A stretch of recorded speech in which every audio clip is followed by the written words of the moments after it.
जय श्री कृष्ण दोस्तों। पुरुषोत्तम मास महात्म्य के 14वें अध्याय में आपने जाना कि वाल्मीकि जी ने किस प्रकार दृढ़धनवा को उनके पूर्व जन्म का वर्णन किया। आशा करती हूँ कि आपने इससे पहले के सभी अध्याय ध्यानपूर्वक श्रवण किए होंगे। आप हमारे चैनल को सब्सक्राइब अवश्य करें और बेल का आइकन प्रेस करें। इससे आपको आने वाली वीडियो का नोटिफिकेशन मिलता रहेगा और आप क्रमबद्ध तरीके से कथा का रसपान करते रहेंगे। पुरुषोत्तम मास महात्म्य कथा अध्याय 15। श्री नारायण बोले, नारद सुदेव शर्मा ब्राह्मण हाथ जोड़कर गदगद स्वर से भक्त वत्सल श्री कृष्ण देव की स्तुति करता हुआ बोला, हे देव, हे देवेश, हे त्रिलोक्य को अभय देने वाले, हे प्रभु आपको नमस्कार है। हे सर्वेश्वर आपको नमस्कार है। मैं आपकी शरण में आया हूँ। हे परमेश्वर, हे शरणागत वत्सल, मेरी रक्षा करो। हे जगत के समस्त प्राणियों से नमस्कार किए जाने वाले, हे शरण में आए हुए लोगों के भय का नाश करने वाले, आपको नमस्कार है। आप जय के स्वामी हो, जय के देने वाले हो, जय के मालिक हो, जय के कारण हो, विश्व के आधार हो, विश्व के एक रक्षक हो, दिव्य हो, विश्वों के स्थान हो, फलों के बीज हो, फलों के आधार हो, विश्व में स्थित हो, विश्व के कारण हो, फलों के मूल हो, फलों के देने वाले हो, तेज स्वरूप हो, तेज के दाता हो, सब तेजस्वियों में श्रेष्ठ हो, कृष्ण यानी हृदय अंधकार के नाशक हो, विष्णु व्यापक हो, वासुदेव देवताओं के वास स्थान अथवा वसुदेव के पुत्र हो, दीन वत्सल हो, ऐसे आपको मैं नमस्कार करता हूँ। हे जगत प्रभु, आपकी स्तुति करने में ब्रह्मा आदि देवता भी समर्थ नहीं हैं। हे जनार्दन, मैं तो अल्प बुद्धि वाला मंद मनुष्य हूँ, किस तरह स्तुति करने में समर्थ हो सकता हूँ। अत्यंत दुखी दीन अपने भक्त की आप कैसे उपेक्षा करते हो। हे प्रभु, क्या संसार में आपकी लोक बंधुता नष्ट हो गई। वाल्मीकि ऋषि बोले, सुदेव शर्मा ब्राह्मण इस प्रकार विष्णु भगवान की स्तुति कर हरि के सामने खड़ा हो गया। हरि भगवान उसके वचन सुनकर मेघ के समान गंभीर वचन से बोले। श्री हरि बोले, हे वत्स, तुमने जो तप किया है बहुत अच्छी तरह से किया है। हे महाप्राज्ञ, हे तपोधन, क्या चाहते हो सो मुझसे कहो।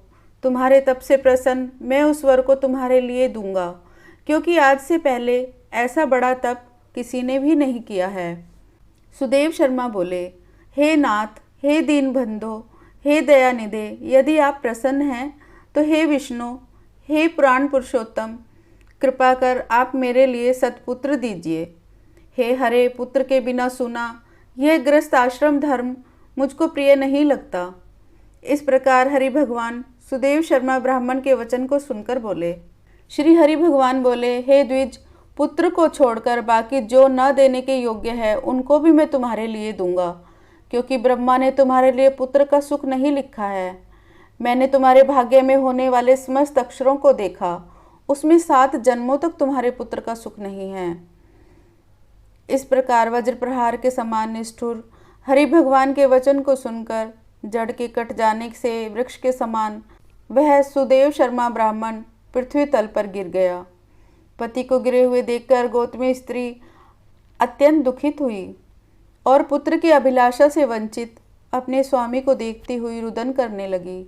कुछ समय बाद धैर्य का आश्रय लेकर गौतमी स्त्री गिरे हुए अपने पति से बोली।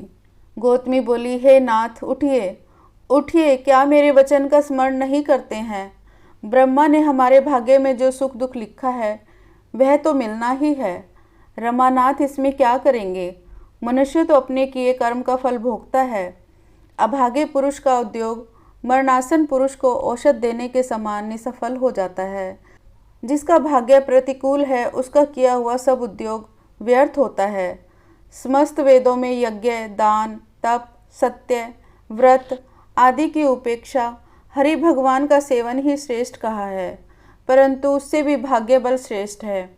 इसलिए हे राजन, सर्वत्र से विश्वास को हटाकर उठिए और शीघ्र देव का ही आश्रय लीजिए।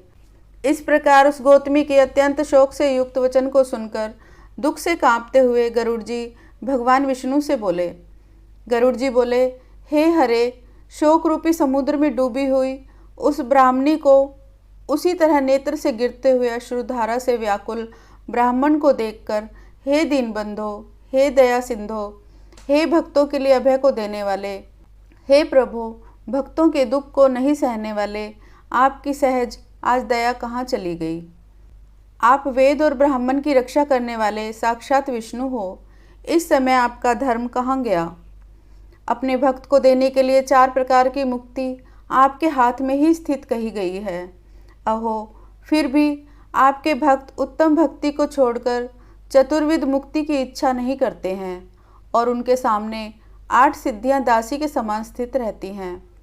आपकी आराधना का महात्म्य सब जगह सुना है, तब इस ब्राह्मण के पुत्र की इच्छा आप पूर्ण करने में आपको क्या परिश्रम है। हाथी दान करने वाले पुरुष को अंकुश दान करने में क्या परिश्रम है। अब आज से कोई भी आपके चरण कमल की सेवा नहीं करेगा।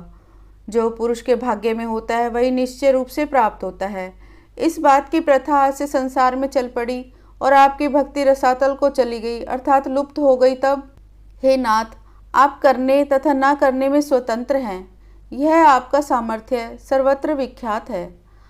आज वह सामर्थ्य इस ब्राह्मण को पुत्र प्रदान न करने से नष्ट होता है, इसलिए आप इस ब्राह्मण के लिए अवश्य एक पुत्र प्रदान कीजिए। सुदामा ब्राह्मण ने आपकी आराधना कर उत्तम वैभव को प्राप्त किया था। आपकी कृपा से संदीपनी गुरु ने मृत पुत्र को प्राप्त किया। इन कारणों से पुत्र की लालसा करने वाले ये दोनों स्त्री पुरुष आपकी शरण में आए हैं। श्री नारायण बोले, इस प्रकार विष्णु भगवान अमृत के समान गरुड़ के वचन को सुनकर गरुड़ जी से बोले, हे पक्षीवर, इस ब्राह्मण को अभिलाषित एक पुत्र शीघ्र दीजिए। इस प्रकार अपने अनुकूल हरि भगवान के वचन को सुनकर गरुड़ जी ने अत्यंत प्रसन्नचित्त होकर उस पृथ्वी के देवता दुखित ब्राह्मण के लिए अनुरूप सुंदर पुत्र को जल्दी से दे दिया। इस प्रकार पुरुषोत्तम मास महात्म्य में 15वां अध्याय समाप्त हुआ। ओम श्री कृष्णाय नमः।